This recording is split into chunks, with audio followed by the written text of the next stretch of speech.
গ্রন্থ রত্নাবলীকে বঙ্গীয় ভক্তদের জন্য বঙ্গ ভাষায় অনুবাদ করেছেন। তিনি এই বৈষ্ণব সদাচার নামক পুস্তকখানি ইংরেজিতে সম্পাদন করেছেন। এরপরে মুম্বই ইসকন মুম্বই এর অন্যতম বর্তমান গুরুদেব শ্রীমৎ রাধানাথ স্বামী মহারাজ এই গ্রন্থের সঙ্গে আরো কিছু অংশ সংযোজন করে তাকে আরো পূর্ণতা প্রদান করেছেন। ছিল ভক্তিচারু স্বামী মহারাজ কৃত পুস্তকখানি প্রথম ভাগ ও ছিল রাধানাথ স্বামী মহারাজ সম্পাদিত অংশ দ্বিতীয় ভাগ রূপে মুদ্রিত হয়েছে। মানে এই বইটাতে দুইটা ভাগ আছে। প্রথম ভাগটা হচ্ছে ভক্তিচারু গুরু মহারাজের দ্বারা লিখিত, দ্বিতীয় ভাগটা হচ্ছে রাধানাথ স্বামী মহারাজ দ্বারা লিখিত। এই গ্রন্থখানি বাংলায় অনুবাদ করার জন্য অনেক ভক্ত আমাদের অনুরোধ জানান। গুরু বৈষ্ণব ও ভগবানের আশীর্বাদ ক্রমে তা সম্ভব হয়েছে। শুধু সুখ পাঠ্য হিসাবে নয়, যে পাঠ করে একটা এরকম নয়, কবিতা নয় বা হচ্ছে কোন উপন্যাস নাটক এই হিসাবে পাঠ করার জন্য এই গ্রন্থটা নয়। এই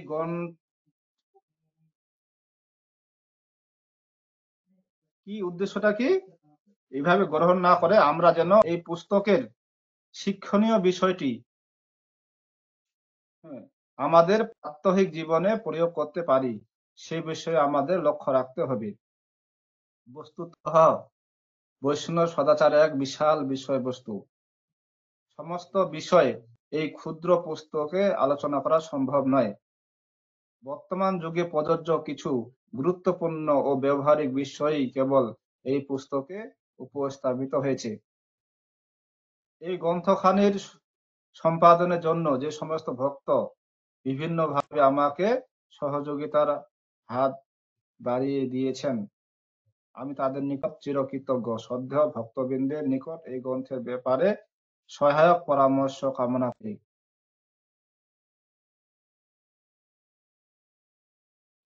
আশা করব তারা এই সমস্ত শিক্ষা তাদের জীবনে প্রয়োগ করে উপকৃত হবেন। এখানে যিনি মুদ্রণ করেছেন তিনি কি চাইছেন? তিনি আশা করছেন যে এই গ্রন্থটা যেন আমরা গল্প উপন্যাস ঠাকুরমা ঝুলির মতো না পড়ি, মানে পড়ে একটা আনন্দ, কবিতা পাঠের মতো পড়ে আনন্দ পান, কবিতা পাঠ করার মতো আনন্দ না নিই। মানে এখানে যা শিক্ষা আছে এটা যেন আমরা আমাদের জীবনে আমরা আচরণ করি। এটা হচ্ছে বৈষ্ণব সদাচার।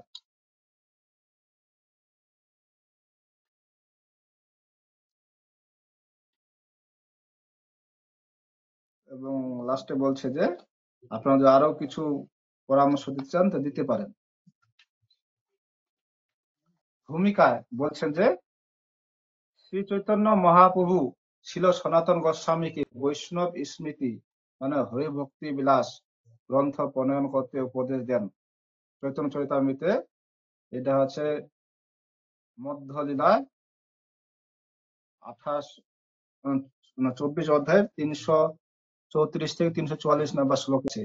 সনাতন গোস্বামী করজোড়ে বললেন, হে প্রভু, তুমি আমাকে বৈষ্ণব স্মৃতি রচনা করার আদেশ দিয়েছ, কিন্তু আমি নিজ জাতি সদাচার ব্রাহ্মণ সম্বন্ধে আমার কোনো জ্ঞান নেই। আমার পক্ষে বৈষ্ণব আচার সম্বন্ধে প্রামাণিক শাস্ত্র রচনা করা কিভাবে সম্ভব? তো এখানে আমরা দেখছি এটা হচ্ছে বৈষ্ণব হচ্ছে এরকম বলছে, ফলবিন্ত বৃক্ষ কি হয়, নুয়ে যায়, সে মাটির দিকে নুয়ে যায়, আর যে বৃক্ষে ফল হয় না সোজা হয়ে উপরে উঠে থাকে, হ্যাঁ আরো উপরে বাড়তে থাকে। তো যারা আসলে অরিজিনালি বৈষ্ণব, সে নিজেকে বৈষ্ণব বলে সে মনে করে না। হ্যাঁ, আর যার গুণ আছে, হ্যাঁ সে মনে করে না যে আমার ভিতরে এত গুণ আছে, সে মনে করে গুণহীন। হ্যাঁ, আমি জাতিহীন, নিচু জাতি, এখানে সনাতন গোস্বামী যেটা বলছেন, এটাই হচ্ছে বৈষ্ণবের হচ্ছে একটা কি আচার, এটা একটা আচার ব্যবহার। যে কখনোই যাতে আমরা, হ্যাঁ, যে আমাকে ভক্তি জীবনে নিয়ে আসছে, হ্যাঁ তারপর তার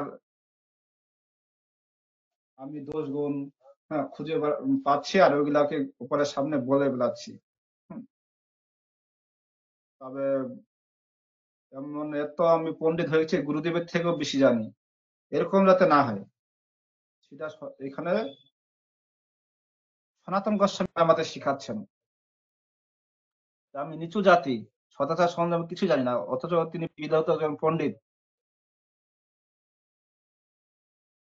ব্রাহ্মণ পরিবার জন্মগ্রহণ করেও বলছেন আমি নিচু জাতি। সনাতন গোস্বামী তখন শ্রী চৈতন্য মহাপ্রভুকে অনুরোধ করলেন, দয়া করে তুমি যদি সূত্রের আকারে বৈষ্ণব স্মৃতি রচনা করার প্রণালী প্রদর্শন করো এবং স্বয়ং আমার হৃদয়ে প্রকাশিত হয়ে আমাকে পরিচালিত করো, তাহলে আমার পক্ষে এই শাস্ত্র রচনা করা সম্ভব হবে। কেবল তোমার কৃপাতেই আমার মতো নিজ ব্যক্তিও সে মহৎ কার্য সাধনে সক্ষম হতে পারে। তুমি তা করতে পারো, কেননা তুমি স্বয়ং পরমেশ্বর ভগবান এবং তুমি যা করাও তা সম্পূর্ণভাবে নির্ভুল। আমরা এটা দেখি যে আমরা যে শাস্ত্র গ্রন্থগুলা পাঠ করছি, এটা কোনো পণ্ডিত ব্যক্তির পাণ্ডিত্য নয়, হুম, বা কোনো স্পেকুলেশন নয়। এখানে সনাতন গোস্বামী নিজেকে হীন বলে মনে করছেন, তিনি তিনি যোগ্যতা সম্পন্ন নন, তিনি এটা মেনশন করছেন। এজন্য বলছেন তুমি যদি আমার হৃদয়ে প্রকাশিত হয়ে যা লেখাবে, হ্যাঁ, সেটা আমি লিখবো, আর তুমি পারো, তুমি কেন, সাক্ষাৎ পরমেশ্বর ভগবান স্বয়ং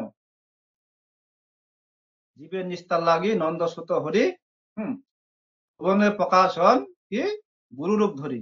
তিনি গুরু রূপে এখানে এসেছেন, তিনি ভগবান রূপে আসেনি। চৈতন্য মহাপ্রভু কিন্তু এই কলিযুগে ভগবান রূপে আসেনি, গুরু রূপে এসেছেন, আর তিনি কিন্তু সাক্ষাৎ ভগবান।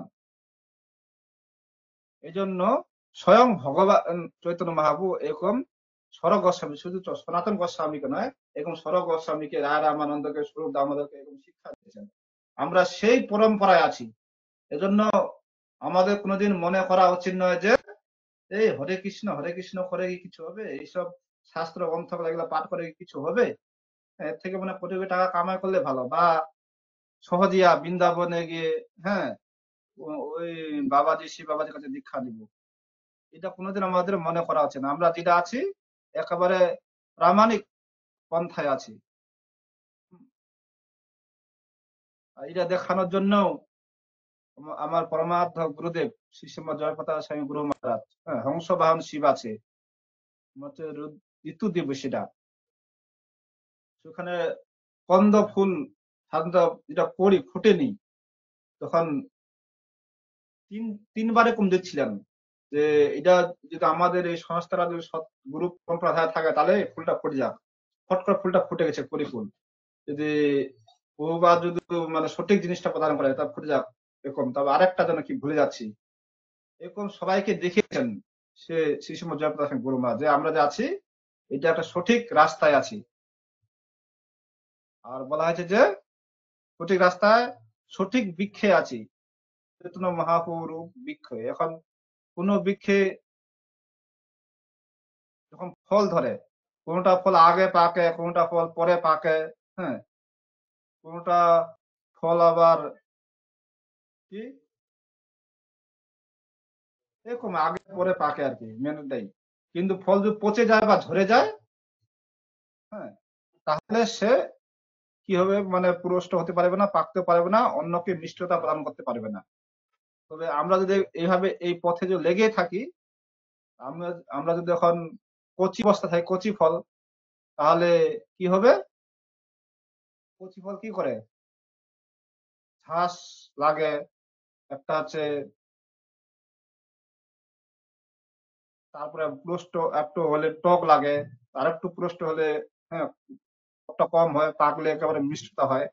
সেরকম আমরা সঠিক বৃক্ষে আমরা আছি, শুধু আমাদের কি করতে হবে, লেগে থাকতে হবে। লেগে থাকলে আমরা একদিন এরকম পাকা আমে পরিণত হয়ে যাব, তখন আমরা মিষ্টতা, আমার জীবনে মিষ্টতা অনুভব করব।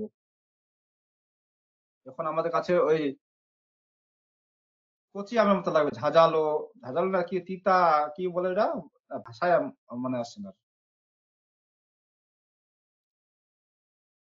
টক টক না, একেবারে কচি, যেটা একেবারে একটু কড়ি কড়ি থাকে। তেতো।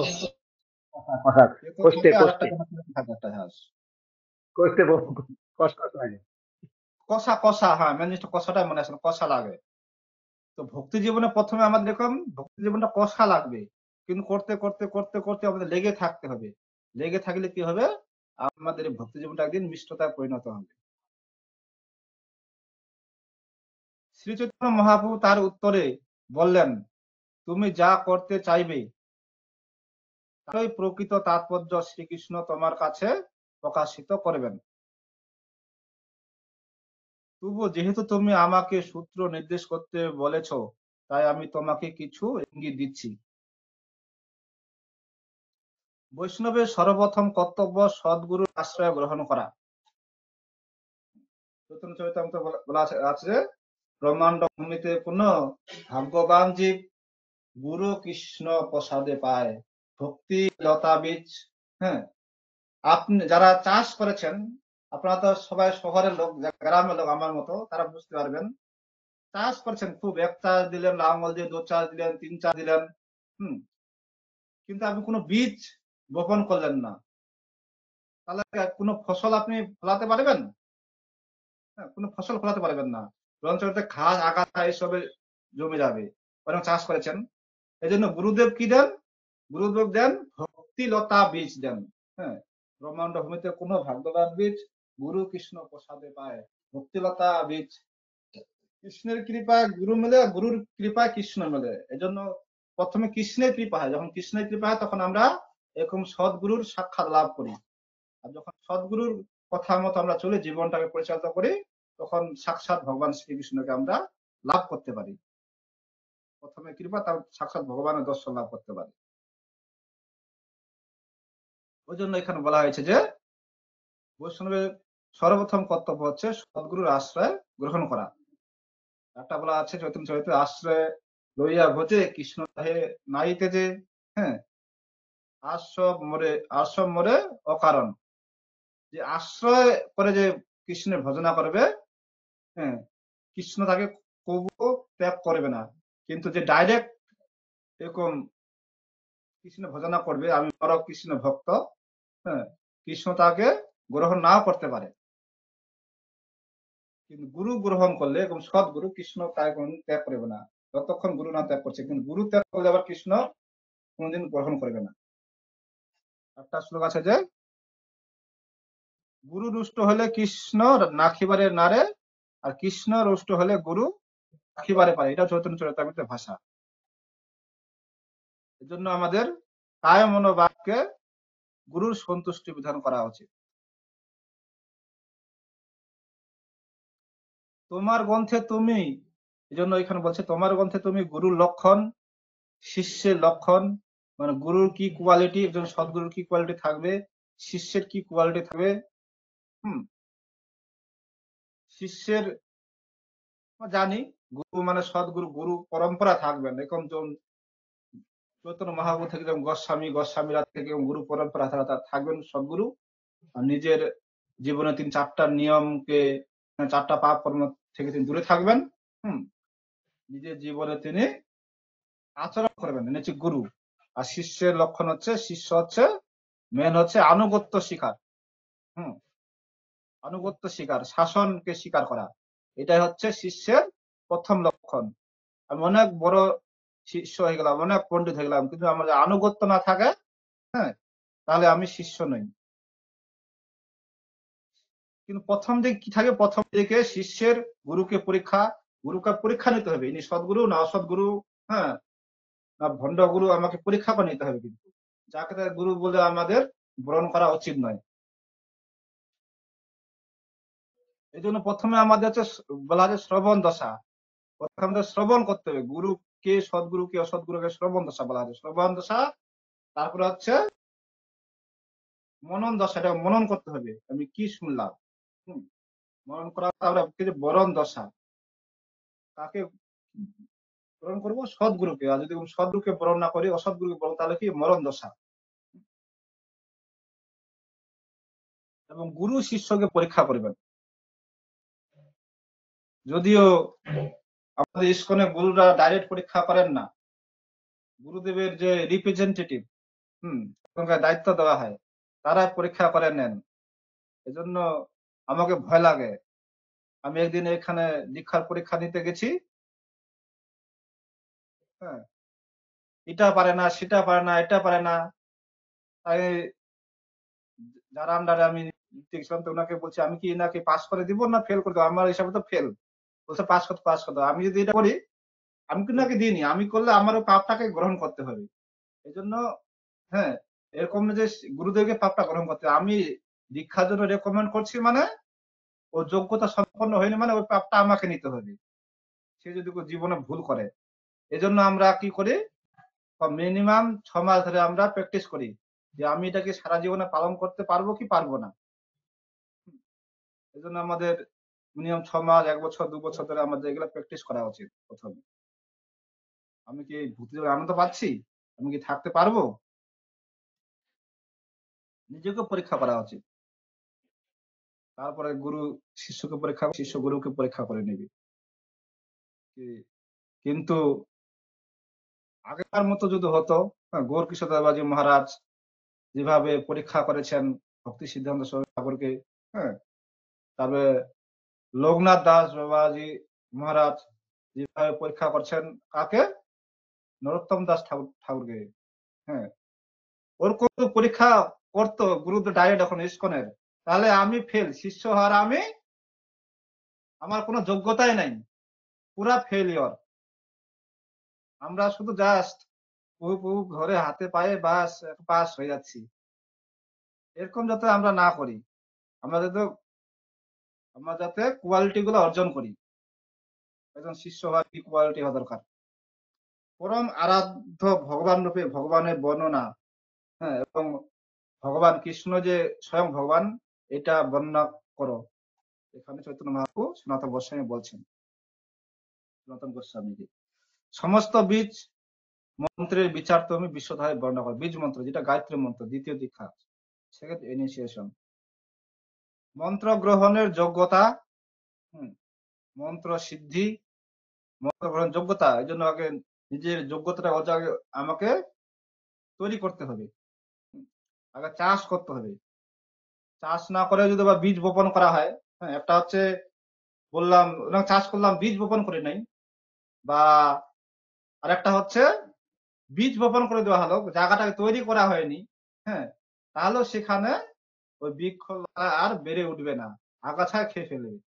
এই জন্য হচ্ছে আমাকে নিজেকে তৈরি করতে হবে, যোগ্যতা, মন্ত্র সিদ্ধি, মন্ত্র, হ্যাঁ,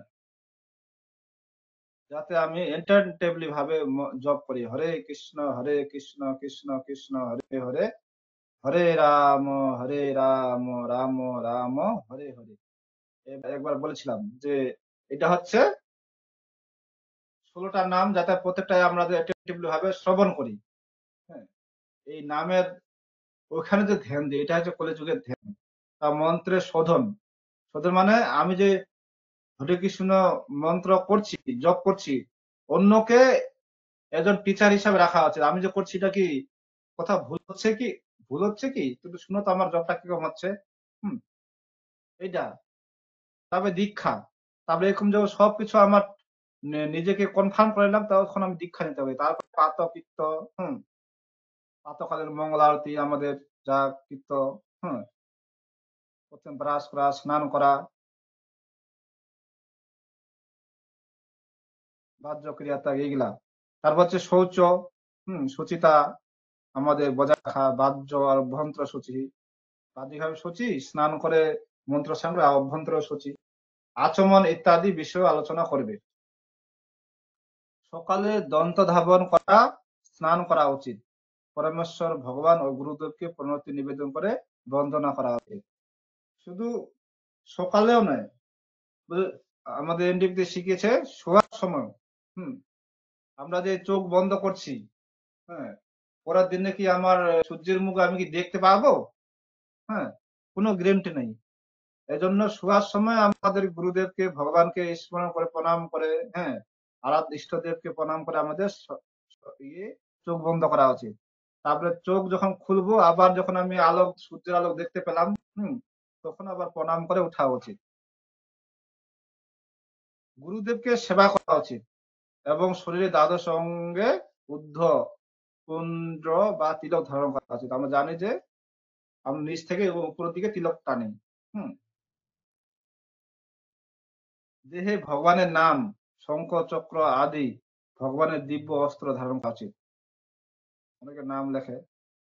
তারপর তুমি বর্ণনা করবে কিভাবে গোপী চন্দন দিয়ে দেহ অলঙ্কৃত করতে হয়। হুম তুলসী মালা ধারণ করতে হয়। তুলসী মালা মানে এটা হচ্ছে মাস্ট।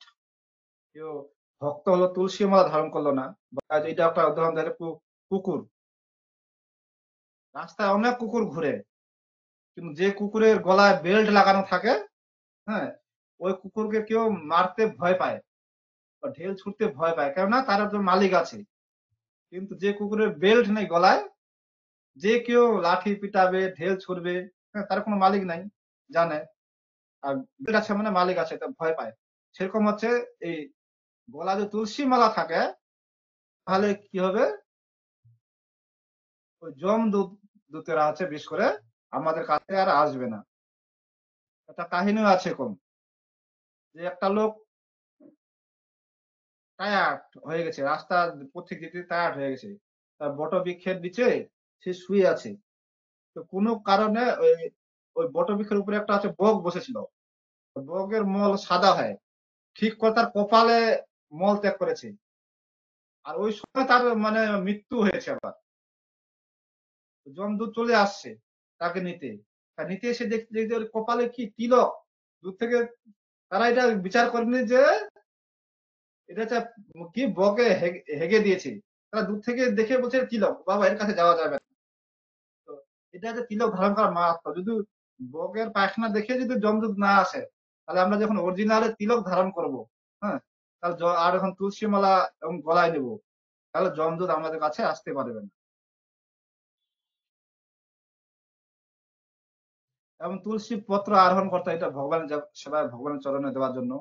এবং বস্ত্র বা গৃহ পরিষ্কার করতে হয়। হ্যাঁ, আমরা পরিষ্কার পরিচ্ছন্ন থাকি একমাত্র ভগবানের জন্য। তো এইটা পরিষ্কার পরিচ্ছন্নতা একেবারে শুদ্ধ ভাবে, এমন নয় যে এখনকার যুগে ড্রাই ওয়াশ, হ্যাঁ, বিভিন্ন পারফিউম, এইটা পরিষ্কার পরিচ্ছন্নতা নয়। পুরা একেবারে বাহ্য অভ্যন্তর সূচি। যতই এই ঠান্ডা দিনে যতই ঠান্ডা হোক না কেন, ঠান্ডা জলে স্নান। মন্দিরে প্রবেশ করার সময় ভগবানের দৃষ্টি আকর্ষণ করার জন্য ঘন্টা বাজাতে হয়, না হলেও ঘন্টা না থাকলেও হাততালি। ষোড়শ উপাচারে, পঞ্চ উপাচারে ষোড়শ ও পঞ্চসাদ উপাচারে শ্রীকৃষ্ণ অর্চন করার পদ্ধতি বর্ণনা করবে। ভগবানের যে দর্শন আরতির আগে যে আমরা যে, হ্যাঁ, ড্রেস করার আগে যে ইয়ে করি, এটা উপাচার, ষোড়শ উপাচারে, পঞ্চ উপাচারে, এরকম ভগবানের অর্চন করতে হয়। দিনে 5 বার অন্তত ভগবানের পূজা ও আরতি করার পদ্ধতি বর্ণনা করবে। দিনে অন্তত 5 বার। এবং শ্রীকৃষ্ণকে ভজন এবং স্বয়ং দেওয়ার পদ্ধতি বর্ণনা করবে। যদিও এটা মন্দিরের কথা বলা হয়েছে, গৃহস্থ অত সময় পাবে না। গৃহস্থ জীবনে, গৃহস্থ জীবনে কমসে কম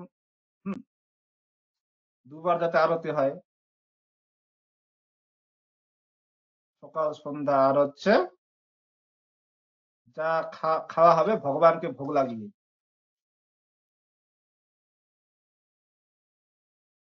শ্রীমূর্তির লক্ষণ, শালগ্রাম শিলার লক্ষণ, বৃন্দাবন, মথুরা, দ্বারকা আদি শ্রীকৃষ্ণের লীলাক্ষেত্র যাত্রা, এগুলো আমাদের দর্শন করা উচিত। মানে শ্রীমূর্তিকে, ভগবানের শ্রী বিগ্রহকে, হ্যাঁ, বিগ্রহ নয় তুমি সাক্ষাৎ বজেন্দ্র রঞ্জন, স্বয়ং ভগবান শ্রীকৃষ্ণ ওই মূর্তি রূপ ধারণ করেছেন, বিগ্রহের রূপ। জন্য বিগ্রহ আমার লক্ষণ মানে দর্শন করতে হবে, শালগ্রাম শিলা দর্শন করতে, বৃন্দাবন, মথুরা, দ্বারকা আদি তীর্থক্ষেত্রে আমাদের যাত্রা করতে হবে। শ্রীকৃষ্ণের বিগ্রহ দর্শন করার বিধি বর্ণনা করবে, কিভাবে শ্রী বিষ্ণুকে শ্রী বিগ্রহ কিভাবে দর্শন করতে হয়? দর্শন করার বিধি হচ্ছে চরণ থেকে ভগবানের কোনো শ্রী বিগ্রহ যা আমরা দর্শন করবো, প্রথমে চরণ দর্শন করতে হয়, তারপরে ধীরে ধীরে ধীরে মুখমণ্ডল দর্শন হবে। এটা হচ্ছে ভগবানকে দর্শন করার পদ্ধতি। সেটা আছে আমরা গেছিলাম তিরুপতি, সাউথ ইন্ডিয়া তিরুপতি মন্দির এরকম করেছে, পদ্মাটা আস্তে আস্তে আস্তে আস্তে আস্তে আস্তে উঠবে। হ্যাঁ, আর আমাদের রায়গঞ্জে একটা সিনেমা হল ছিল গীতাঞ্জলি, সেখানে সিনেমা হলে পদ্মাটা এরকম আস্তে আস্তে উঠতো। তো ওটা স্বাভাবিকভাবে সিস্টেম করে দেওয়া হয়েছে যে কার যদি ইচ্ছা না থাকে তাও তাকে চরণ থেকে দর্শন করতে হবে।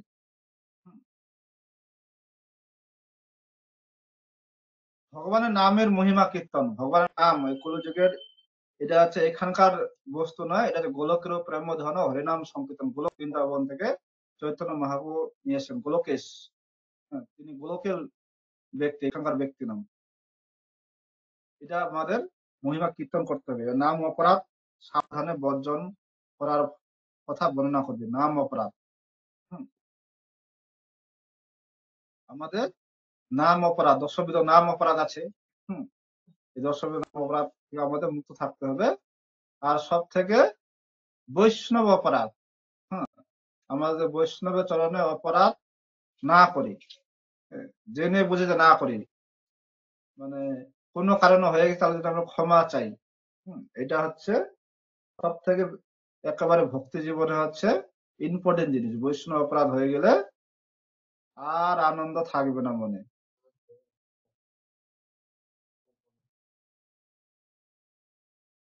বৈষ্ণবের লক্ষণ ও সেবা অপরাধ থেকে মুক্ত হওয়ার পন্থা বর্ণনা করবে। বৈষ্ণবের লক্ষণ, বৈষ্ণবের কি কি লক্ষণ এবং সেবা অপরাধ থেকে মুক্ত থাকতে হবে আমাদের। আমাদের শ্রদ্ধা সহকারে বৈষ্ণবের হোক ভগবানের হোক সেবা করা উচিত। পূজার বিভিন্ন সামগ্রী, শঙ্খ, জল, গন্ধদ্রব্য, পুষ্প, ধূপ আদি লক্ষণ বর্ণনা করবে। ভগবানের নাম জপ, ভগবানের স্তুতি, পরিক্রমা এবং দণ্ডবোধ করে ভগবানের বন্দনা করার কথা বর্ণনা করে। এগুলো তো আমরা করি, নাম জপ করি, কিন্তু স্তুতিটা করা হয় না, স্তুতি করা উচিত। এই জন্য শ্রীমদ ভাগবতমে প্রথমে দেওয়া আছে কুন্তী মহারানীর স্তুতি। কুন্তী মহারানী কিভাবে তার ভাস্তা স্তুতি করছেন, যদিও ওই জাগতিক হয়ে ভাস্তা, কিন্তু তিনি স্বয়ং ভগবান। নম পঙ্কজ নারায়ণ, নম পঙ্কজ মালিনী ভাবে কুন্তী মহারানী স্তুতি করছেন। ভগবান স্তুতি স্তুতি করার অর্থ কি, ভগবান কতটা মহান আর আমি কতটা ক্ষুদ্র জীব, এটা অনুভব হয়। এই জন্য আমাদের ভগবানের স্তুতি করা উচিত। ভগবানের স্তুতি, তারপরে নিজের যে যত দোষ আছে সে তুলে ধরা উচিত ভগবানের সামনে। হ্যাঁ, তারপরে ভগবানের কাছে এবার আমার প্রার্থনা, হ্যাঁ, আমি এখন কি চাই, তখন আমি ভগবানের কাছে প্রার্থনা করতে পারি।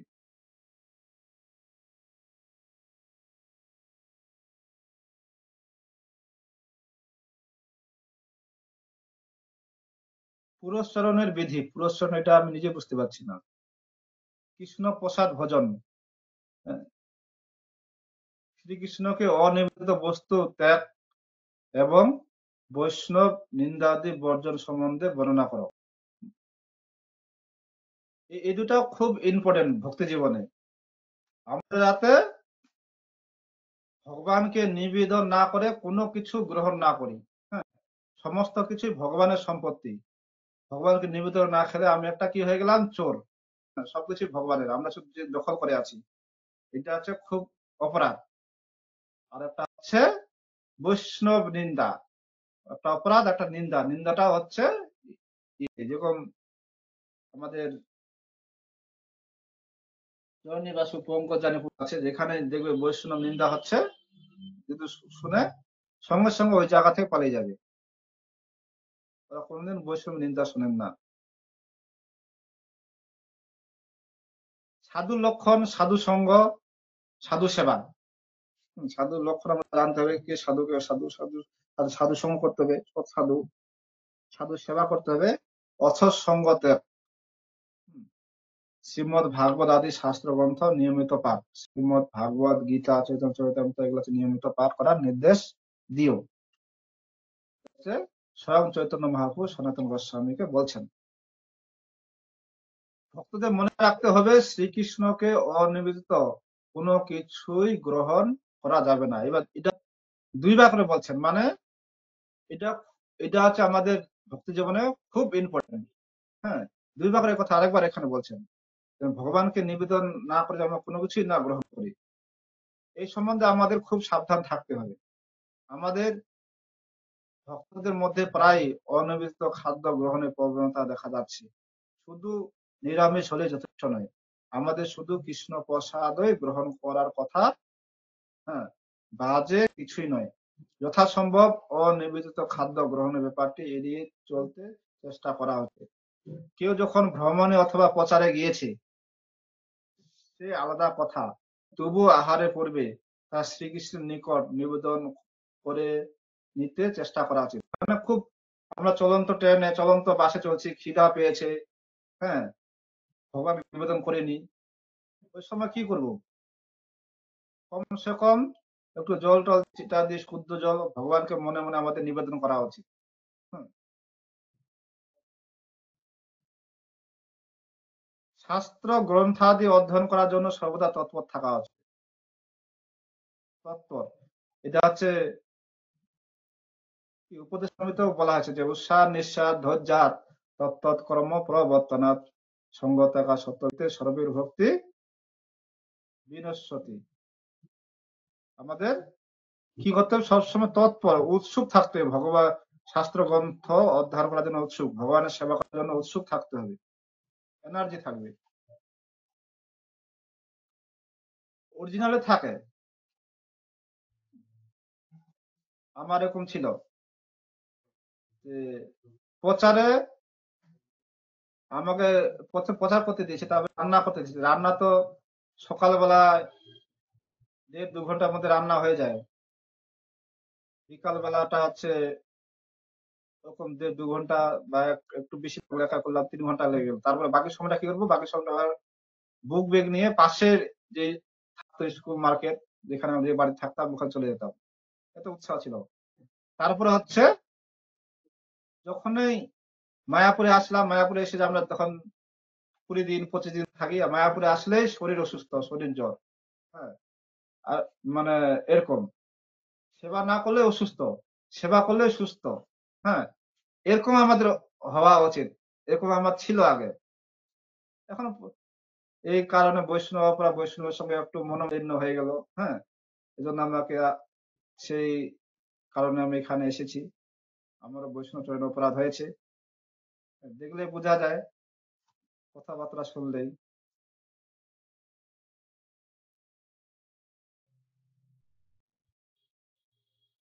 তো এরকম সবসময় তৎপর আমার থাকা উচিত, উৎসাহ। আর এরকম তৎপর উৎসাহ থাকলে কি হবে? এটা হচ্ছে জাগতিক কোনো কাজ নয়। একই রকমের আমরা দেখছি, সেই রান্না করছি, সেই বাজার করছি, সেই করছি, কিন্তু এটা সম্পূর্ণ আলাদা। এটা আনন্দ বাড়ে, আনন্দের বদ্ধ এনার্জিটা আমার বাড়ে। হ্যাঁ, এনার্জি বাড়তে থাকে, আনন্দ বাড়তে থাকে, সবকিছু বাড়ে এগুলা।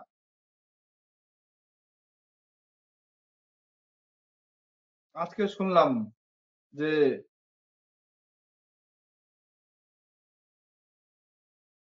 প্রভুপাদ যখন ঝাঁসিতে প্রথম, হ্যাঁ, একটা সংস্থা ইন্টারন্যাশনাল কৃষ্ণ ভবন সংস্থা, লিঙ্ক কি যেন লিঙ্ক কি একটা ছিল, ভুলে আছি, কি একটা লিগ বলে একটা সংস্থা বলেছিলাম।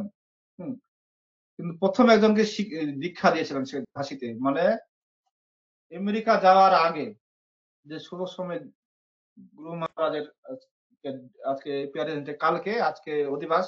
হুম, ওখানে একজন মহারাজ বলেন, মহারাজ না একজন প্রভু বলেন যে উনার একদম প্রথম শিষ্যকে উনি বলছেন যে আসো এখানে জন্মাষ্টমী করবো। জন্মাষ্টমী মানে ভগবান কখনো আবির্ভূত হন রাত 12টার সময়। আমরা যেখানে প্রোগ্রাম করি রাত 12টার সময় অভিষেক করতে, তো প্রসাদ পেতে 1টা বেজে যায়, কখনো 2টা বেজে যায়, আর কি শুইবো। তার শিষ্যকে বলছে তো সারা রাত দেখো আমরা এখানে জাগবো, তাহলে জন্মাষ্টমী করবো। সে বলছে না, সারা রাত থাকা অসম্ভব। সে তখন মানে প্রোগ্রাম হওয়ার সঙ্গে সঙ্গে পালিয়ে গেছে। কিন্তু প্রভুপাদ কি করেছে? সারা রাত ধরে নিজেই আমাকে যখন ক্লাসের সময় যখন আমি করি এখন নিজে মৃদঙ্গটা বাজিয়ে ক্লাস করছি, কিন্তু আমি অত পারি না, অত জানি না। আমি তো এরকম প্রভাতের মতো চিন্ময় ব্যক্তি নয়, হাঁপিয়ে যাচ্ছি। নিজে মৃদঙ্গ বাজা, নিজে গান করা, আবার প্রভাত হচ্ছে এই দেওয়াল থেকে ওই দেওয়ালে, ওই রুমের এরকম নেচে নেচে এইভাবে সারা রাত্রি কীর্তন করছেন। তারপরে হ্যাঁ, আনন্দ বাড়তে আছে। তারপরে আবার স্বয়ং ও তার এই সেবা দেখে, এই ভাবনা দেখে ভগবানের জন্য জাগরণ করা, হ্যাঁ, এটা শাস্ত্রে বলা আছে যে আমরা একাদশীতে ভগবান কি রাত্রি জাগরণ করা। একাদশী মানে সাধারণত উপবাস, আমরা আগে থেকে জানি, কিন্তু এখানে এসে আমাদের একাদশীতে অনেক আইটেম, এরকম উপবাস থাকা, রাত্রি জাগরণ করা। এবং একাদশী ছাড়াও জন্মাষ্টমীতে প্রভাত যখন করেছিলাম, তখন সেই সময় স্বয়ং ভগবান শ্রীকৃষ্ণ এসে প্রভাতকে একটা দিব্য মালা দিয়েছিলেন। এই জগতের মালা নয়, চিন্ময় জগতের মালা। তো সকালে তার শিষ্য এসে, প্রথম শিষ্য দেখছে যে এ তো গন্ধ মানে সুগন্ধ হচ্ছে, এই জগতের মালা না, চিন্ময় জগতের মালা, সে পারিজাত পুষ্প এই যে মালা, দূর থেকে সুগন্ধ পেয়েছে। তো প্রভুপাদ এই মালাটা কোথা থেকে পেলেন? এই ফুল তো এই এই জগতে দেখা যায় না, হ্যাঁ, এই কোনো সময় ফুটেও না। তো তোমাকে যে বলছিলাম তো আমরা কীর্তন করব, তো তুমি ঠাকুরদের কি আর বুঝবে? তুমি তো বুঝবে না, তো এই তো রস তো তুমি তো পাওনি। এরকম মানে চিন্ময় জগতে সব এগুলো চলে যাবে। হ্যাঁ, আমি এই বারবার সকালবেলা বলছি যে পরীক্ষিত মহারাজ, যে ব্যক্তিটা হচ্ছে তৃষ্ণা গলা ফেটে যাচ্ছে, সেই ব্যক্তিটা এখন আর কিছুই পান করছে না, না পান করছে, না খাচ্ছে, না আহার যাচ্ছে, না নিদ্রা আছে। হ্যাঁ, এগুলো হচ্ছে শরীরের ব্যাপার, কিন্তু আমি তো শরীর নেই, আমি আত্মা। আত্মা, আত্মার এই সবে কোনো কিছুর প্রয়োজন নেই, এই জগতের সঙ্গে কোনো কিছুর প্রয়োজন নেই। কিন্তু আমরা হচ্ছে এই জগতে কি হয়েছি। হম আজ একজন সকালে ক্লাসে প্রভু বললেন, আমি তো মায়াপুর টিভি প্রতিদিন ক্লাস শুনি, আর হচ্ছে আমাদের একদম পদ্মনাথ প্রভু ক্লাসটা প্রতিদিন শুনি, মানে ওনাকে ভালো হয় কেন, গৃহস্থ ভক্তদের খেলা দিচ্ছে বা এমন কথা বলে, যেটা আমি এখানে একটা কথা বললাম যে প্রলয় হয়ে গেলে এখানে ডিএম থাকে না, এসডিএম থাকে না, থাকে তাকে আমার ক্লাসটা ডিলিট করে দিয়েছে। আর উনি এমন কথা বলে, অনেকদিন ধরে ফেমাস হয়ে গেছে, ওনার ক্লাসটা কাটতে পারছে না, ডিলিট করতে পারছে না। তিনটা ক্লাস আমি সবসময় আর প্রভুপাদের ক্লাস শুনি, তিনটা ক্লাস শুনি। সেখানে বললেন যে এই জগতে হচ্ছে আমাদের কোনো সম্পর্ক নাই, তুমি আমরা সম্পর্ক বানিয়েছি। তারপরে আমরা জানি, ভক্তরাও জানে এই জগৎ দুঃখালয় অবসাস্তম, কিন্তু যখন কেউ বলবে প্রভু আপনাকে দেখতে যা লাগছে না, হ্যাঁ, এটা হচ্ছে সেই মধুর মতো, বলেন না, একটা কুয়াতে হচ্ছে কেউ জঙ্গল কুয়াতে পড়ে গেছে, যে সংসার অরণ্য, হ্যাঁ, দুই দিকে দুইটা শিকড় দিয়ে আমি ঝুলে আছি, একটা শিকড় হচ্ছে দিন রূপী শিকড়, একটা রাত রূপী শিকড়, দুইটা ইঁদুর কাটছে। হম তার নিচে আছে অজগর সাপ, উপরে আছে বাঘ, সবসময় বিপদ। কিন্তু তার উপরে একটা গাছের উপর ডাল ঝরে আছে, কুয়োর উপরে একটা মানে মধু পড়ছে, টিপ টিপ করে মধু পড়ছে। এই সংসারে আমরা অবস্থান হচ্ছে এরকম। তো মধুটা আছে এরকম, খুব আপনাকে দাঁত দেখে সুন্দর লাগছে না, হ্যাঁ, তখন আমরা ওইটা চাচ্ছি, মানে ওইটাতে ফেসে যাচ্ছি। তো প্রভু আপনি যা কীর্তন করলেন না, আপনার মতো আর কেউ হয় না প্রভু, আপনি যা সুন্দর মৃদঙ্গ বাজিয়েছেন না, এটা হচ্ছে মধুর মতো। হ্যাঁ, তাহলে আমরা ওখানে ফেসে যাচ্ছি, কিন্তু জগৎটা হচ্ছে দুঃখালয় অশাশ্বতম। যে কোনো ব্যক্তিরা চতুর্দিকে বিপদ, যে শিকদরে আছে দিন রাত রূপী দুইটা ইঁদুর কাটছে, কালো ইঁদুর সাদা ইঁদুর, উপরে বাঘ অপেক্ষা করছে আমি কখন একে গ্রাস করেছি, অজগর সাপ অপেক্ষা করছে এরকম। কিন্তু ওই একটা মধুর জন্য আমরা জীবনটা একেবারে বরবাদ।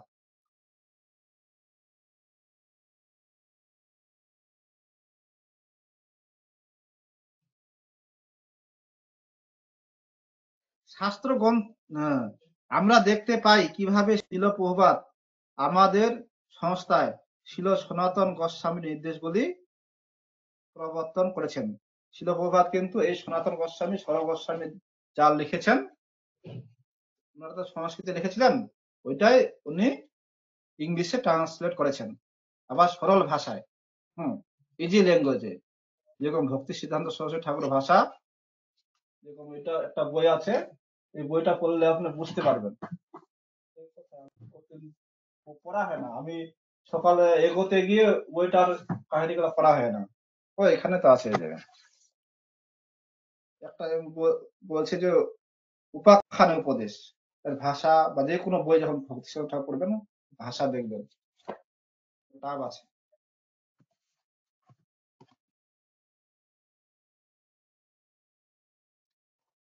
প্রতিদিনের আলোচিত কর্তব্যসমূহ বিভিন্ন পক্ষ এবং তিথিতে অনুষ্ঠানযোগ্য কৃতসমূহ আলোচিত আমাদের সকালে যে জুমায়াপুরে গীতা ক্লাস হয়, সকালে ভাগবত, সন্ধ্যার সময় গীতা, এই আলোচিত বিষয়সমূহ আমাদের মন্থন করা উচিত। বুঝছে গুরু যেরকম ঘপ ঘপ ঘপ ঘপ ঘপ ঘপ করে খেয়ে নিবে, তারপরে যখন তিনি রেস্ট নিবে শুয়ে গেল বসে গেল, তখন মুখটা জাবর কাটে। আমাদের সেরকম যা কিছু শুনলাম সেটা আমাদের মনে করা, রিমাইন্ড করা উচিত, মন্থন করা উচিত। বিভিন্ন পক্ষ, কৃষ্ণ পক্ষ, শুক্ল পক্ষ আছে এবং তিথিতে অনুষ্ঠানযোগ্য কর্তব্য সমূহ যে একাদশী তিথি আমাদের পালন করা উচিত ভালো করে। সাধারণত উপবাস, তো যাদের কারো শরীরে কিছু অক্ষমতা, গ্যাস হয়ে যায়, তারা একটু ফল টল খেলো বা আলু সিদ্ধ খেলো, এরকম। মাধব তিথি ভকতি জননী যত্ন পালন করি। হ্যাঁ, ভক্তিম ঠাকুর বলছেন আমি যত্ন সহকারে পালন করতে হবে। এই তিথিগুলো পালন করলে ভক্তি জীবনে আমরা দ্রুত এগিয়ে যাব। একাদশী আদির বিবরণ, প্রতি মাসের কৃত সমূহ, জন্মাষ্টমী আদি অনুষ্ঠানের বিধি বিচার বর্ণনা করুন। বর্ণনা করো, এখানে বেতন বলছে আমাদের ভক্তরা বলে, আচার্য বলে যে আমরা হচ্ছে 2 দিন আমাদের পরীক্ষা করা উচিত, মাসে অন্তত 2 দিন। একাদশী দিনগুলাতে মাসে 2টা একাদশী পরে, হ্যাঁ, আমি ভক্তি জীবনে কতটা আগে বলছি। উপবাস মানে হরির নিকটে বাস, মানে ওই 2টা দিন যাতে আমি হরির কাছাকাছি, হরির কথা শুনে, হরি গুণকীর্তন করে, গীতা ভাগবতম করে, বেশি করে জপ করে, হ্যাঁ, এটা দেহের চাহিদাটাকে ভুলে গিয়ে আত্মার স্তরে আসা। এখানে একটি বিচার্য বিষয়, যেমন আমরা সাধারণত ভাবি যে শুধুমাত্র শস্য দানা গ্রহণ না করলেই একাদশী পালন করা হয়। আসলে যখন আমরা বলি একাদশী, তার অর্থ উপবাস। উপবাস মানে কিছুই আহার বা পান না করা। উপবাস মানে শুধু শস্য না খেয়ে থাকা নয়। প্রাথমিক স্তরে ভক্তরা হয়তো শস্য বর্জন করে একাদশী করতে পারে, কিন্তু অগ্রগতির সঙ্গে সঙ্গে আমাদের পূর্ণ উপবাস করতে চেষ্টা করা উচিত।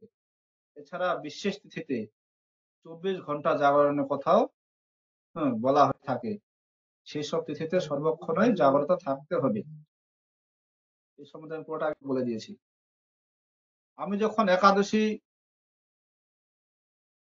পালন বিষয়ে পাঠ করি, তখন এটা ভূতের গুরু মহারাজ বলছেন যে আমি যখন একাদশী পালন বিষয়ে পাঠ করি, তখন প্রায় ভক্তরা কথা তোলেন যে শিল প্রভুপাদ কিন্তু এইভাবে একাদশী পালন করতে আদেশ করেননি।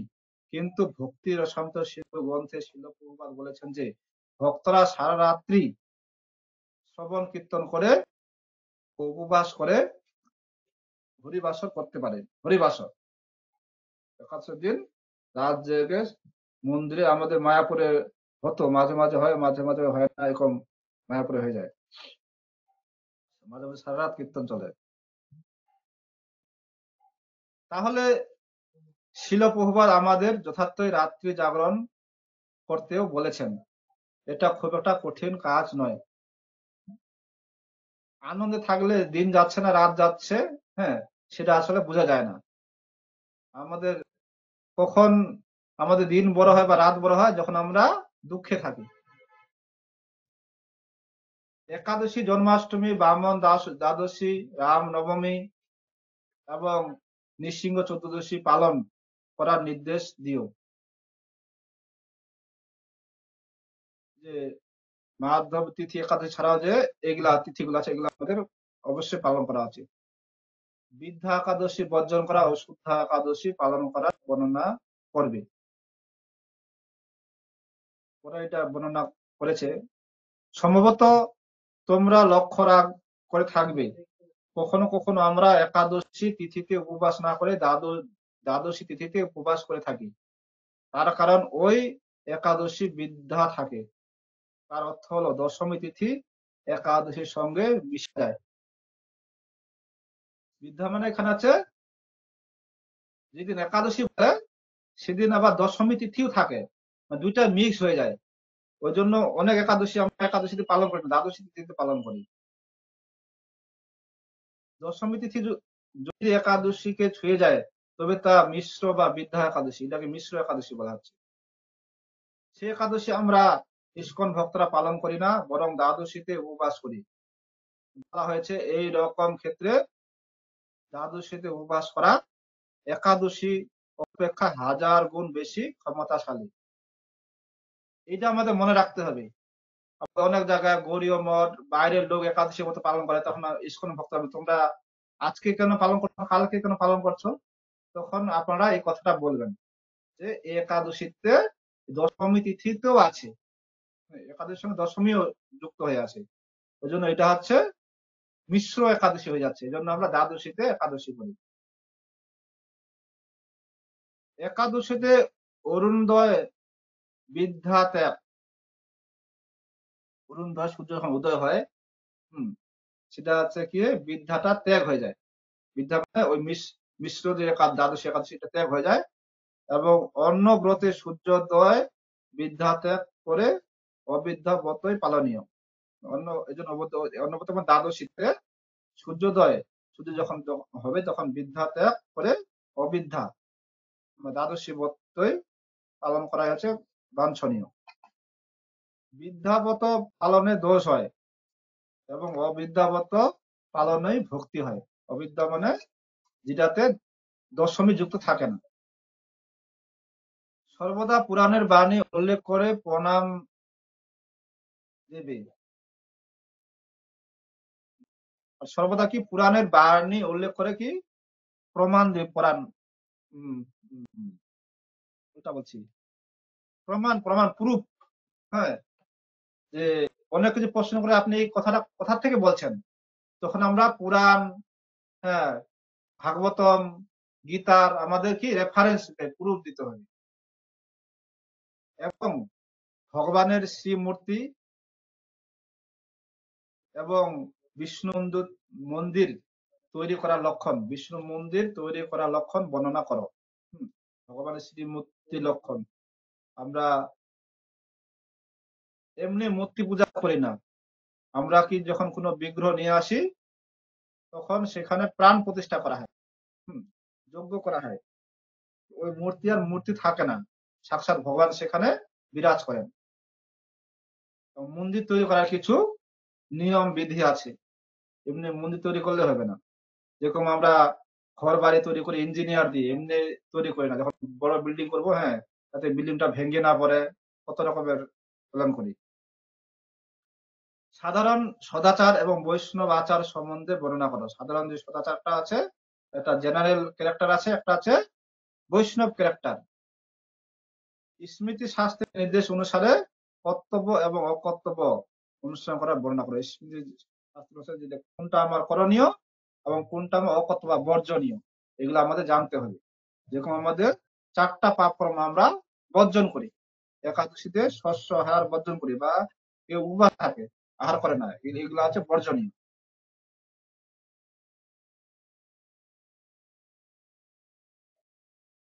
এবার হচ্ছে শিল প্রভুপাদের উদ্ধৃতি, শিল প্রভুপাদের উদ্ধৃতি দিয়ে শুরু হচ্ছে। এখানে বলছেন আমাদের একটা কথা জানতে হবে যে বৃন্দাবনবাসীরা হচ্ছে সবাই বৈষ্ণব। বৃন্দাবনে যা ধর্মের জন্ম হয়েছে তারা সবাই বৈষ্ণব। তারা জ্ঞেত অজ্ঞেত সারে হোক, রাধে রাধে, হ্যাঁ, জয়িতা বলে তারা। হ্যাঁ, তাদের সবকিছুই মঙ্গলজনক, কারণ তারা কোনো না কোনো ভাবে সর্বদা কৃষ্ণের পবিত্র নাম উচ্চারণ করে, কোনো না কারণ তারা পবিত্র নাম উচ্চারণ করেন। অজামিল তার 6ষ্ঠ স্কন্ধে দেখবো তার নিজের সে নাম উচ্চারণ করে কি উদ্ধার পেয়ে গেলেন, কমসে কম যমদূত থেকে, কবল থেকে বেঁচে গেলেন। তিনি কি নারায়ণকে ডাকেননি, ছিলেন নাম নারায়ণ রেখেছিলেন। এজন্য ধামবাসীরা, হ্যাঁ, দিনে যে কয়বার না চাইতো তারা নাম করে রাধে বা এখানে জয়নিতাই, হ্যাঁ, চৈতন্য মহাপ্রভু কিছু একটা বলতে থাকে, তাদেরকে বলতে হবে, কারণ সেখানে অনেক লোক তীর্থযাত্রায় যায়। হুম, এই জন্য তারা হচ্ছে সবাই বৈষ্ণব। অনেক লোক তাদের সঙ্গে কথা বলে। সুতরাং এখানে আমাদের একটা জিনিস বুঝতে হবে যে সমস্ত ইস্কন ভক্তগণই বৈষ্ণব। ওই উদাহরণ দিলাম যে কাঁচা আম আর হচ্ছে পাকা আম, ইস্কনও যারা আমরা যুক্ত হয়েছি মানে সবাই বৈষ্ণব। বৈষ্ণব মানে একটা বড় পদে থাকতে হবে, হ্যাঁ, গুরু হয়ে গেছে তিনি বৈষ্ণব, এরকম নয়। সবাই আমরা ইস্কনে যারা যুক্ত হয়েছে সবাই বৈষ্ণব, কারণ তারা সর্বদা কি করেন, হরিনাম করেন। সবাই ষোলমালা জপ করছে, নাহলে কেউ আটমালা তো করছে। শিল প্রভুপাদ আমাদের বৈষ্ণব হওয়ার যোগ্যতা দান করেছেন। সমস্ত বৃন্দাবনবাসীকে বৈষ্ণব বলে জানা উচিত। কেন? কারণ কোনো না কোনো ভাবে তারা হরিনাম উচ্চারণ করেন। তাহলে আর ইস্কন ভক্তদের কি কথা? সমস্ত ভক্তদের ভক্তদেরকেই বৈষ্ণব জেনে আমাদের খুব শ্রদ্ধা করা উচিত। শুধু বৈষ্ণব নয়, যেহেতু ভক্তরা ভগবানের সেবা করছেন, ভগবানের জন্য জীবনটা উৎসর্গ করছেন, বিশেষ করে ব্রহ্মচারী সন্ন্যাসীরা, হ্যাঁ, গুরুরা, তারা হচ্ছে পুরা জীবনটাকে দিয়ে দিয়েছেন, বা গৃহস্থরাও, হুম, যারা যুক্ত হয়েছেন সবাই হচ্ছে বৈষ্ণব। আর হচ্ছে শুধু বৈষ্ণব নয়, ভগবানের কি নিজজন বা প্রিয়জন। ভগবানের সঙ্গে যুক্ত হচ্ছে মানে ভগবান নিজজন বা প্রিয়জন। এরকম প্রিয়জনকে যখন আমি বাক্যের দ্বারা হোক, হ্যাঁ, কায়িক শরীর শারীরিক দ্বারা হোক, যে কোনো বা মনের দ্বারা হোক পীড়া দিলাম, দুঃখ দিলাম, মানে আমি ভগবানকেই পীড়া দিচ্ছি, যেহেতু তারা প্রিয়জন। আর উদাহরণ আমাদের দেখতে পাই হরিদাস ঠাকুরের যখন, হ্যাঁ, বাইশ বাজারে এরকম পিটানো হয়েছিল চাবুক দিয়ে, সমস্ত আঘাত কাকে লেগেছিল? চৈতন্য মহাপ্রভুকে লেগেছিল। চৈতন্য মহাপ্রভু তখন পিঠ এরকম দেখাচ্ছেন, মহাপ্রকাশ যখন যখন মহাপ্রকাশ লীলা করেছিলেন, হ্যাঁ, মায়া শিবাস ঠাকুরের গৃহের সঙ্গে। বৈষ্ণব অপরাধ আমাদের আধ্যাত্ম অগ্রগতির পথে সব থেকে বড় প্রতিবন্ধক। হুম, আমরা আর এগোতে পারবো না। বৈষ্ণব অপরাধটা এমন জিনিস যে ভক্তি যে লতা যে বীজ গুরুদেব দিয়েছেন, আমরা যে শ্রবণ কীর্তন জলে করহ সিঞ্চন, আমরা শ্রবণ এবং কীর্তন, হ্যাঁ, অধ্যয়ন, এগুলোর মাধ্যমে আমরা সিঞ্চন, জল সিঞ্চন করছি, এটা ভক্তি লতা বাড়বে। কিন্তু হচ্ছে হাতি মাতা, বৈষ্ণবটা হাতি মাতা মতো, পাগল হাতি আসে, হ্যাঁ, ওই বাগানে, লতার বাগানে পুরা উপরে ফেলে দেবে, ঠিক ইয়ে থেকে, গোড়া থেকে উপরে ফেলে দিবে, মানে সেখান থেকে আর লতা লতা গজাবে না। সেরকম হচ্ছে বৈষ্ণবটা, মানে সব থেকে প্রতিবন্ধক। এটা আমাদের সাবধান হচ্ছে। এই জন্য হচ্ছে সাবধান কিভাবে হব? অমানিন মানদেন কীর্তনীয় সদাহরি। হ্যাঁ, যখনই নিজের সম্মানের আশা করব তখন থেকে আমার বৈষ্ণব অপরাধ শুরু হয়ে যাবে। নিজে যখন আমি সম্মানের কোনো আশা করব না, হ্যাঁ, নিজের মানে আশা করব না, কিন্তু সবাইকে ভগবানের প্রিয়জন আপনজন বলে সম্মান দেব, হ্যাঁ, তখন আমার বৈষ্ণব হওয়ার কোনো চান্স নেই। নিজে মান সম্মান চাইতে গেলেই, পদ পজিশনে বসতে চাইলেই তখন থেকে অপরাধ শুরু হয়ে যায়। আসলে এটা খুব মারাত্মক অপরাধ। বৈষ্ণব অপরাধের ব্যাপারে আমাদের খুবই সাবধান থাকতে হবে। ভক্তি জীবনে এটা হচ্ছে সব থেকে মারাত্মক জিনিস। যদিও তাদের কেউ কেউ কঠোর ভাবে ভক্তি মার্গের নিয়মগুলি পালন করেন না, মোটের উপর যারা কৃষ্ণ ভক্ত তারা প্রত্যক্ষ আর পরোক্ষ ভাবে হোক কৃষ্ণ নাম করেন।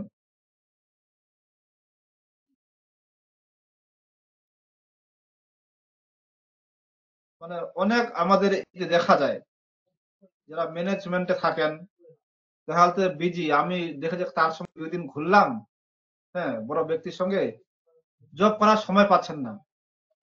তাকে নিয়ে যেমন তুচ্ছ তাচ্ছিল্য না করে তিনি তো জবই করছেন না। হ্যাঁ, মানে তিনি তো তার অনুগত লোকের সঙ্গে কি কথা বলছেন, ওই কৃষ্ণ কথা বলছেন, অমুক কথা বলছেন, বা সেই কৃষ্ণর জন্যই বিল্ডিং তৈরি করছেন বা কৃষ্ণের জন্য ওইটা দৌড়াদৌড়ি করছেন। হ্যাঁ, জব করার সময় নাই পেলেন, এজন্য তাকে নিয়ে এভাবে অট্টহাস্য উপহাস বা তাকে ছোট বলে কোনো মনে করা হচ্ছে, তাহলে বৈষ্ণব অপরাধ হয়ে যাবে। এটি খুবই গুরুত্বপূর্ণ উপদেশ। এই নীতির ভিত্তিতে হচ্ছে সারা বৈষ্ণব সংস্কৃতি এবং সদাচার। হ্যাঁ, এই সংস্কৃতি এবং সদাচার গড়ে উঠেছে এই গুরুত্বপূর্ণ উপদেশের মাধ্যমে, যে বৈষ্ণবকে যাতে আমরা গুরুকেও যখন নর বুদ্ধি করা উচিত নয়, সাক্ষাৎ চলন্ত ভগবান শিষ্যের কাছে, বৈষ্ণবরা সেরকম ভগবানের কাছে প্রিয়জন বা আপনজন। আর একটা উদাহরণ আছে যে কারো সন্তানকে যখন আদর করা হয়, হ্যাঁ, পিতামাতা মনে করে আমাকেই আদর করছে। আর কারো সন্তানকে যখন দুই চাপড় দেওয়া হয় বা গালি দেওয়া হয়, পিতামাতা মনে করে কি করবে, আমাকেই গালি দিচ্ছে। এরকম ভক্তরা যেহেতু এরকম ভগবানের সন্তান, হ্যাঁ, মমই বাংশ জীবলোকে জীবভূত সনাতন মনসস্থানেন্দ্রে প্রকৃতি স্থানে পশুপতি, ভগবানের আপন নিজের লোক, এজন্য বৈষ্ণবের কোন এরকম গালি গালাজ, হ্যাঁ, তার অপমান করা আমাদের উচিত নয়। মানসিক ভাবেও আমাদের অপরাধ করা উচিত নয়। টাইম তো অনেকটা হয়ে গেছে, আজকে এখানে রাখি নাকি? আমি তো ঘড়িটার দিকে সাড়ে তাকাইনি। 5টা অব্দি করেন, হ্যাঁ? 5টা 30। আমি তো ঘড়ির দিকে তাকাইনি। শ্রী চৈতন্য চরিতামৃতের আদি লীলা 7ম অধ্যায়ে 50 শ্লোকে তাৎপর্যে বলা হয়েছে বৈষ্ণব হবেন বৃক্ষ অপেক্ষা সহিষ্ণু এবং তৃণ অপেক্ষা বিনীত। যা আমি বললাম যে বৈষ্ণব তৃণাদপি শুনিছেন তরুরূপী সহিষ্ণু অমানিনা মানজন কীর্তনীয় সদা হয়।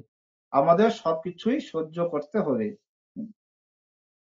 মানে অ্যাকচুয়ালি আত্মা স্তরে এগুলো কখন থাকে, আমরা শারীরিক যখন স্তরে থাকবো তখন, হ্যাঁ, আমাকে গালি দিল, আমাকে বোকা দিল, আমাকে অসম্মান করলো, তখন আমরা পাল্টা প্রতিশোধ নিতে যখন যাব, হ্যাঁ, পাল্টা প্রতিশোধ নিতে গেলে অপমান, এমনকি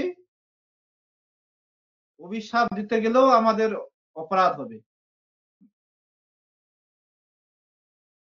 গুরুদেব এসে, উনি তো পক্ষী জাতি, মানে বললাম যে ম্যানেজমেন্টে কেউ বেঁচে থাকতে পারে বা যার যেরকম স্বভাব স্বভাব আলাদা রকম থাকতে পারে। গুরু হচ্ছে পক্ষী জাতি, তার স্বভাব হচ্ছে মাছ খাওয়া। হুম, কিন্তু সবরই মনে মনে বলছিলেন যে তুমি যদি এখানে পরের দিন আর মাছ খেতে আসবে তাহলে তোমার এখানেই মৃত্যু হবে। গুরুদেবকে কিন্তু সাক্ষাৎ ভগবানের বাহন, ওই অভিশাপ পূর্ণ লাগার কোনো স্পর্শ করবে না ওই অভিশাপটাকে। হুম, আর গুরুদেব সঙ্গে সঙ্গে তাকে ওখানে খেল দেখিয়ে দিতে পারতো, কিন্তু গুরুদেব কিছু বলেননি, চলে গেছেন। কিন্তু এই অভিশাপ দেওয়ার ফলেও কি হয়েছে, সবরের মনে অপরাধ হয়েছে গুরুদেব চরণে। এরকম অভিশাপ দেওয়া, গালি গালাজ দেওয়া, আমাদের তাদের কিছুই না হয়। এজন্য আমাদের এগুলো যে মান সম্মান অপমান, এই যে দেহের ব্যাপার, এজন্য আমাদের আত্মস্তরে আসতে হবে। হ্যাঁ, দেহ স্তরে থাকলেও আমাদের কি বলেছে, আমাদের কান হচ্ছে 2টা, মুখ হচ্ছে একটা, আমাদের বেশি শ্রবণ করা উচিত শাস্ত্রীয় কথা, ভগবানের কথা। এই জন্য মুখ দিয়েছে একটা, মুখ দিয়ে আমাদের কম কথা বলা উচিত প্রয়োজনে। তার আমরা এই পূর্ব আমি কালকে থেকে নারদ মুনি নিজের পূর্ব জীবনের উদাহরণ দিবেন। ধীরে ধীরে আস্তে আস্তে এগোবো যে উনি বাচ্চা ছিলেন, তবুও তিনি প্রয়োজনের কথা বলতেন না। যখন প্রয়োজন হবে, কারোর সঙ্গে দরকার হবে, তখন কথা বলতেন। হ্যাঁ, বাচ্চা ছিলেন কিন্তু বাচ্চা এই সাধারণ বাচ্চার মতো নয়। এখন যে বাচ্চা বাচ্চারা সাধারণত খেলায় ব্যস্ত, বালক ক্রিয়াশক্ত। এখন বাচ্চারা খেলাও ভুলে গেছে, এখন মোবাইলে আসক্ত। হ্যাঁ, খেতে গেলে তার মোবাইল কিছু দেখতে হবে, মায়ের দিকে খাইয়ে দিবে। নারদ মুনি এরকম ছিলেন না, সংযত স্বভাব ছিল, বাচ্চা থেকে সংযত স্বভাব। হ্যাঁ, এবং সাধুদের প্রতি অটুট শ্রদ্ধা ছিল, তাদের কথা শুনতেন, তাদের সেবা করতেন। হ্যাঁ, এভাবে খুশি হয়ে তাদের উচ্ছিষ্ট পান উচ্ছিষ্ট মানে আহার করেছিলেন অনুমতি ক্রমে। এইভাবে খুশি হয়ে তাদেরকে বীজ মন্ত্র দিয়েছিলেন। ওই বীজ মন্ত্র জপ করতে করতে তিনি ভগবানের দর্শন লাভ করেছিলেন, একবার ঝলক দর্শন। এই জন্য আমাদের সবকিছু সহ্য করতে হবে, এবং আমাদের বড় হওয়ার চেষ্টা করলে হবে না, আমাদের ভালো হওয়ার চেষ্টা করবে। ভালো বড় ভক্ত হয়ে আমাদের ভালো ভক্ত হওয়ার চেষ্টা করবে। বড় ভক্ত হতে গেলে আমাদের বিপদ। মানে এই জগতেও আমরা দেখি, যে গাছ যত উপরে উঠবে বড় হচ্ছে, ওই গাছের কি যত আয়লা কায়লা টর্নেডো যত আছে, হ্যাঁ, আমফান, আগে ওই বড় গাছটাকে লাগবে, একবারে হুড়মুড় হুড়মুড় করে তাকে ফেলে দিবে। আর ছোট গাছ যে অন্য গাছের আশ্রয়ে আছে, তার আর কিছু হবে না। এমন ছোট গাছের তো কিছু হবে না, যে এবার অন্য গাছের আশ্রয় আছে তার কিছুই হবে না। এরকম হচ্ছে ব্যাপারটা।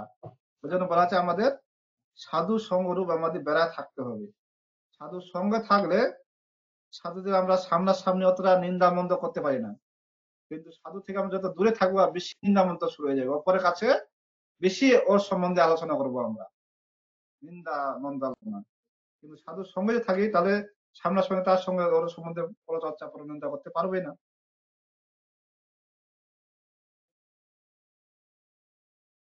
কিন্তু তবু এই উপদেশ প্রদানকারী শ্রী চৈতন্য মহাপ্রভু দুষ্কৃতকারী জগাই এবং মাধাই এর অপকর্ম বরদাস্ত করেননি।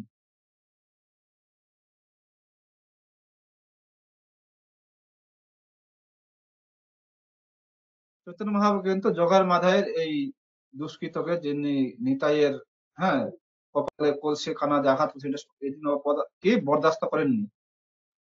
তারা যখন নিত্যানন্দ প্রভুকে আঘাত করে, তখন তিনি ক্রুদ্ধ হয়ে তাদের সংহার করতে উদ্ধত হন। শ্রী নিত্যানন্দ প্রভুর কৃপার ফলে তারা রক্ষা পায়। বৈষ্ণব অত্যন্ত সহনশীল এবং তিনি ক্রুদ্ধ হন না। এখানে নিত্যানন্দ প্রভু যে পুরা একজন বৈষ্ণবেরও, বৈষ্ণব রূপে চৈতন্য মহাপ্রভু এসেছিলেন, দুজনে বৈষ্ণব রূপে এসেছেন, কিন্তু মহাপুর হঠাৎ কি, আমরা মানুষ যেরকম হঠাৎ করে বলে সোহম সোহম, মানে আমি ভগবান, কিন্তু ভগবান আমরা নয়, ভগবানের দাস, এরকম হঠাৎ করে মানে এই জ্ঞানের উদয় হয়েছে চৈতন্য মহাপ্রভু যে আমি স্বয়ং ভগবান। ওই জন্য সুদর্শন চক্রকে তিনি দেখেছিলেন। কিন্তু নিত্যানন্দ প্রভু পুরা বৈষ্ণবের আবেশে ছিলেন। তো বৈষ্ণবের হবে এরকম, মারবি কলসির কারা, তাই বলে কি প্রেম দেব না? হ্যাঁ, যে যে আঘাত করেছে, আমরা এখন যে আঘাত করে, কেউ যে আমাকে একটু গালি দেয়, হ্যাঁ, আমার যে একটু নিন্দা করে, তার সঙ্গে আমরা কথাই বলতে চাই না। কিন্তু নিত্যানন্দ প্রভু কি কত গালাগালি দিয়েছে, লাস্টে কলসির কানা দিয়ে কলসির জায়গায়, আগে মানুষ মদ খেত, সব আগে তো মাটির পাত্র হতো না, মাটির পাত্র দিয়ে এভাবে কপালে আঘাত করেছে। কিন্তু নিত্যানন্দ প্রভু তাদের কি পানিশমেন্ট দেননি, বরঞ্চ প্রেম দিয়েছেন। এই জন্য উনি হচ্ছেন সব থেকে বড় বৈষ্ণব। এই জন্য এখানে বৈষ্ণব অত্যন্ত সহনশীল হবেন, তিনি ক্রুদ্ধ হবেন না। কিন্তু কেউ যদি গুরুদেবকে অপমান করে বা অন্য কোনো বৈষ্ণবকে অপমান করে, তাহলে তারা ক্রোধে আগুনের মতো কি উদ্দীপ্ত হয়ে ওঠেন, যেরকম হয়েছিল হচ্ছে হনুমান, যখন সীতা দেবীকে হরণ করে নিয়ে গেছেন। হুম, তখন হনুমান ক্রোধ প্রদর্শন করেছেন, কেউ লঙ্কাকে জ্বালিয়ে দিয়েছেন। শ্রী চৈতন্য মহাপ্রভু স্বয়ং তা প্রদর্শন করে গেছেন। বৈষ্ণব নিন্দা কখনো সহ্য করা উচিত নয়। একদিকে আমরা বৈষ্ণবের নিন্দা সহ্য করব না, ওখান থেকে চলে যাব, যেরকম জন্মাষ্টমী পঙ্কজ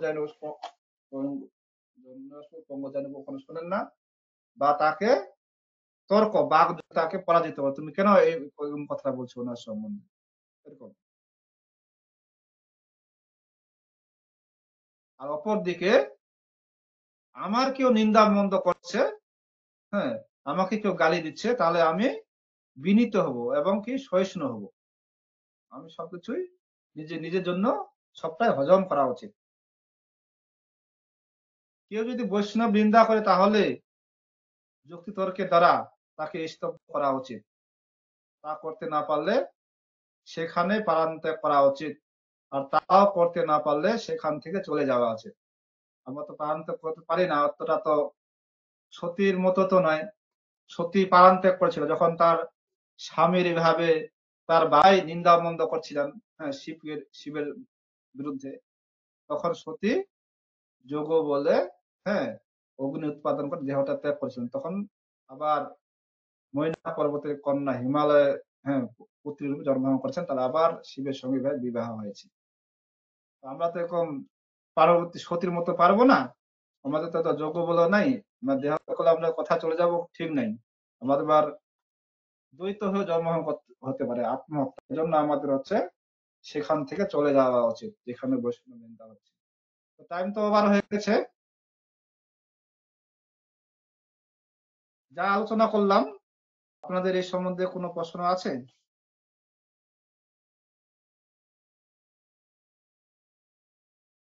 হরে কৃষ্ণ, শুনতে পাচ্ছেন? হ্যাঁ প্রভু, হরে কৃষ্ণ। কিছু কি প্রশ্ন আছে এই সম্বন্ধে?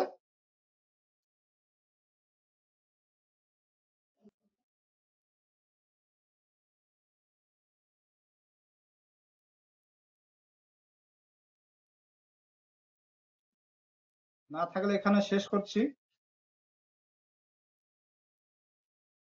আচ্ছা প্রভু। এটা বই বৈষ্ণব সদাচার, এক কথায় বলে দিয়েছি। তাহলে এখানে রইল গ্রন্থ অমৃত ধরে।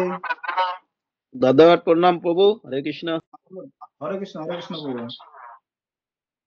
হরে কৃষ্ণ প্রভু, দণ্ডবত হরে কৃষ্ণ প্রণাম। প্রভু, দণ্ডবত প্রণাম। দণ্ডবত হরে কৃষ্ণ প্রণাম। প্রভু, প্রণাম। হরে কৃষ্ণ। প্রতি রবিবার কি প্রভু এই ক্লাসটা হবে? হ্যাঁ, প্রতি রবিবার হবে এই ক্লাসটা? এখন সভাপতিও বলতে পারবে, আমি তো বলতে পারবো না। খুবই ভালো হয়েছে, অনেক কিছু জানতে পারলাম। হুম। ক্লাসটা হলেই ভালো। প্রভুজি রবিবার করে হলে ভালো হতো। বইটা তো শেষ করতে হবে, শুরু হয়েছে মানে শেষ হবে। হ্যাঁ। ঠিক আছে, তাহলে এখানে রহিল গ্রন্থ অমৃত লহরী, বদনে বল শ্রী হরি হরি, জয় পুরাণ শ্রীমদ ভাগবতম কি, অনন্ত কোটি বৈষ্ণববৃন্দ কি, সমবেত জয়। বৈষ্ণব কি, নিতাই গৌর প্রেমানন্দে, হরি হরে বল। কৃষ্ণ। আপনারা হরে গ্রুপে কৃষ্ণ দেখে প্রভু, দিয়ে প্রণাম। প্রণাম প্রণাম। আপনারা দেখে দিয়ে ইনফরমেশন পেয়ে যাবেন এরপর নেক্সট ক্লাস কবে হবে। হ্যাঁ, ঠিক আছে, রাখলাম। প্রভুজি হরে কৃষ্ণ। প্রভুজি বলুন। হরে কৃষ্ণ। হরে প্রভুজি কৃষ্ণ, হরে এটা কৃষ্ণ। আপনি বলছিলেন, প্রভু বলছিলেন এটা হ্যাঁ, আপনি দুটো, এটাকে আপনি বলছিলেন এটাকে দুটো বই, এটা কি প্রথম বই? দুটো না, একটাতেই দুটো ভাগ আছে। এই বইটার মধ্যে দুটো ভাগ আছে, আচ্ছা আচ্ছা আচ্ছা, প্রথম এটা ভাগ আমাদের দ্বিতীয় স্টলে ভাগ আছে। আছে মনে হচ্ছে। আচ্ছা ঠিক আছে প্রভু, আচ্ছা, বইটা থাকলে সুবিধা হতো, এই নিয়ে কথা, কারণ বইটা থাকলে হুম, হুম, হয়তো ঠিক আছে প্রভু, নেক্সট দিন। আর ক্লাসটা হুম, হুম। খুব ভালো হলো, যদি ক্লাসটা আপনি চালিয়ে যান তাহলে খুব ভালো হয়। হ্যাঁ, হ্যাঁ, ঠিক আছে প্রভু, ধন্যবাদ, প্রণাম। ঠিক আছে, রাখলাম। ধন্যবাদ, প্রণাম।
প্রভু।